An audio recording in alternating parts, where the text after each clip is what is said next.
Today we're going to show you how to use the switch kick to counter a puncher. This is how you do it.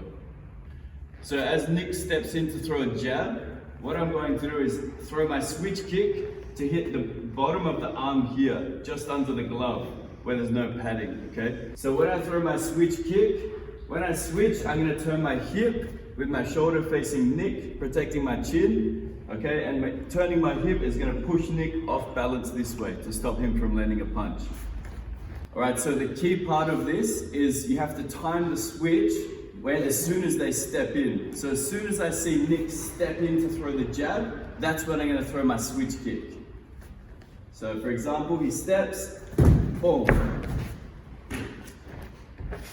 I see a day to see a job is what it made to me. Shit be freaking bravery. See it's modern slavery. 9 to 5, grind and strive. Fucking nigga pay me less. It pay my bills at minimal, but see it pay me stress. Doing this, doing that, and turn around and scold you true. How I did it wrong when I just did it like you told me to. Fuck you, eat a dick. That's what I be really thinking. Yes, sir. No, sir. That's what I be really speaking. Cause even though this job pissed me off, obviously, will make a nigga piss more is living poverty.